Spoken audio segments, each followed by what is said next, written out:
inde oyimba opanda mayina osadziwika. Chopatsa chidwi kwambiri ndi choti Nepman amayika luso lake lonse posatengera kuti sakuyimba ndi achiyamba kale anzake.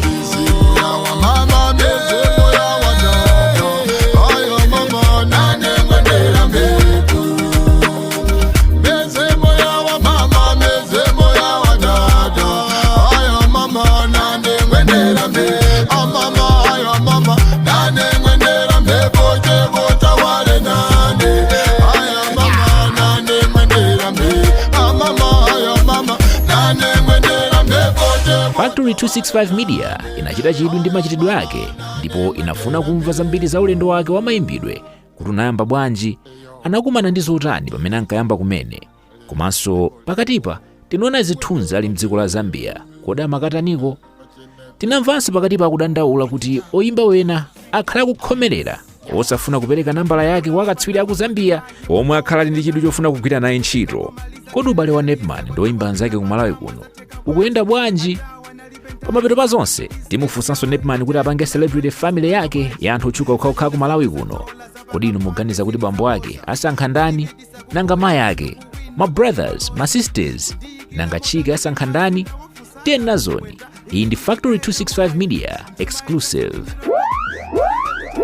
Madala Nepman, choyamba tatifotokozere kuti ulendo wako wazoyimbayimba unayambira kuti? Ulendo wanga wazoyimbayimba unayamba pakanthawi nthawi imeneyo ndili ku Chiwembe paja naphunzirapo pa Misesa primary nthawi nake tinaphunzira limodzi mukumbuka munali makalasi amwamba. Ndikumbukira kubasi tinkamenyanso ma freestyle kanthawi kenakache. Kumenya madeski chanchani kukeri kuja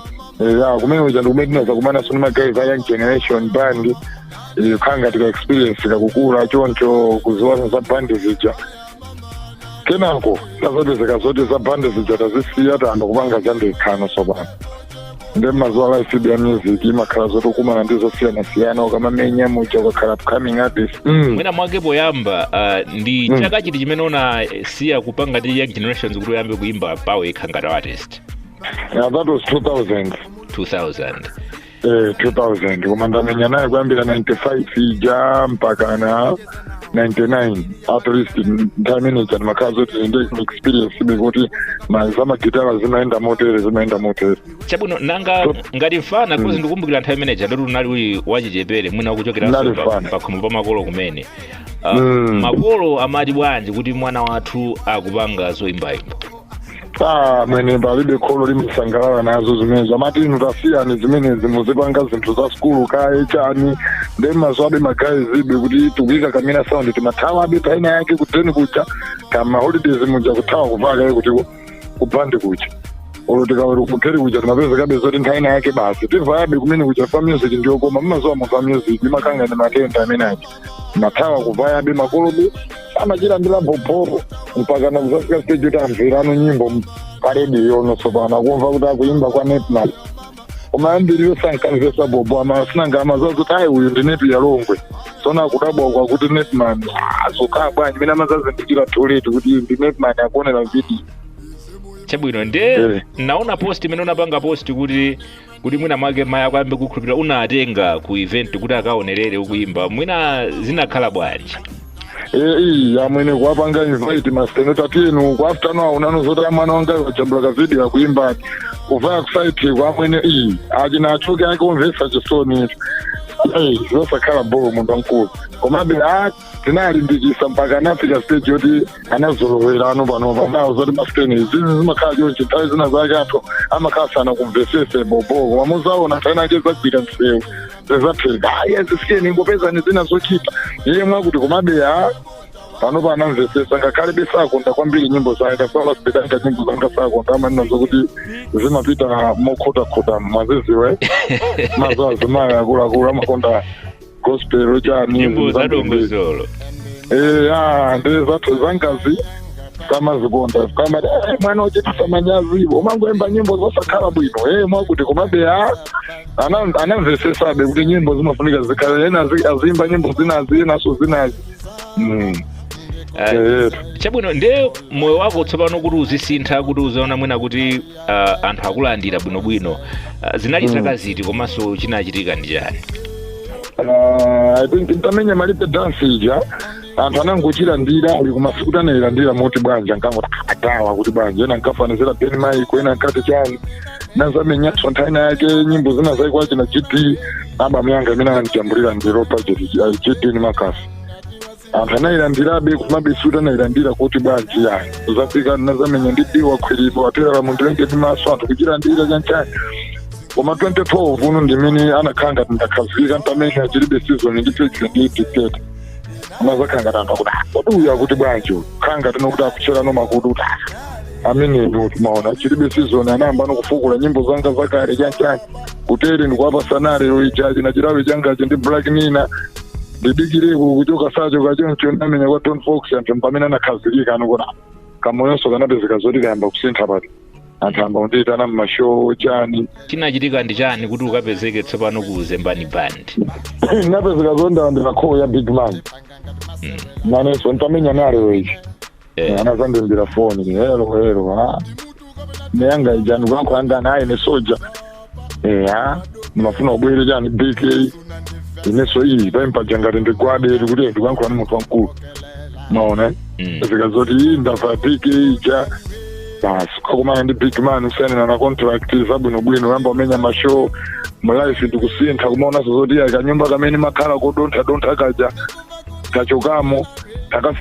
kafika stage yoti ukhano kumakwanisa kukhala nyumba ano yokuti iyayi kusiya zimbuzi zokumbazi kwamabondo amazanjenjemera nthani nake nkumayamba nokukhala nokumawerenga news ndithu uli ku toilet zabwinobwino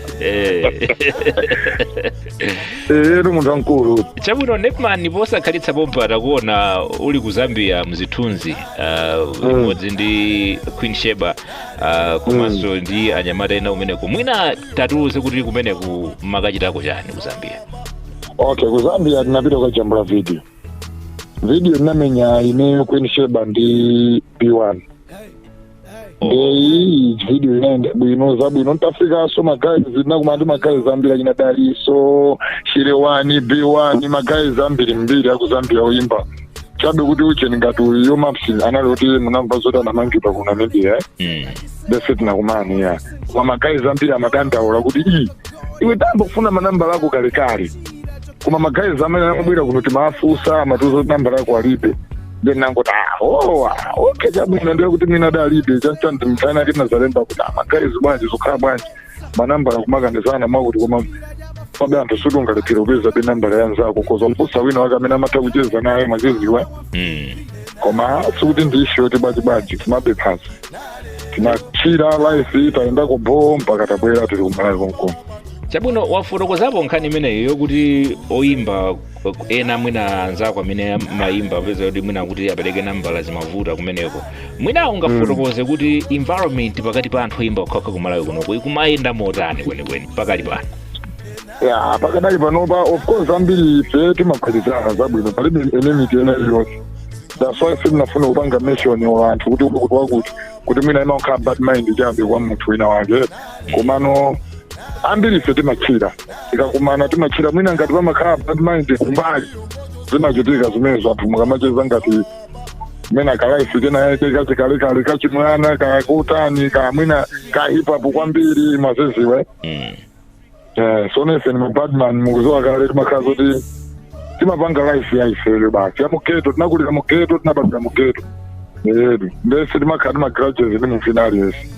timakondana wina ali yesi ni zake yedu amwene nde magayi zoyimba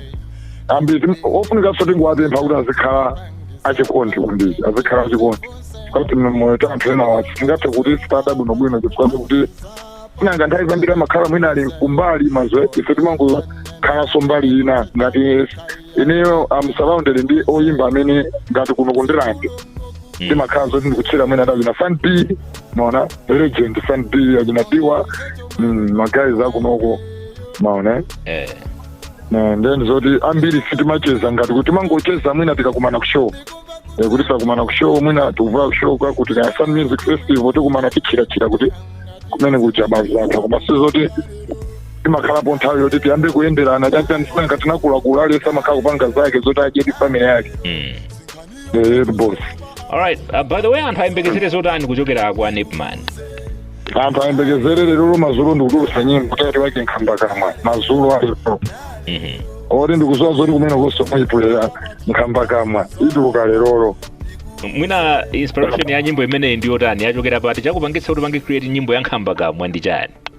Nkandi pange nyo create nyimbo ya nkhamba kamwa ifota akazanga ndikukongola kwambiri ndipena ndimathanka ayang'ana kumata koma anaula ineyo ngati nkhamba kamwa zona kumafunsa kuti kumeniyo paine munafuna chani maziziwe. Ndipo wayamikira pake kuwauza kuti ineyo nyimbo iyi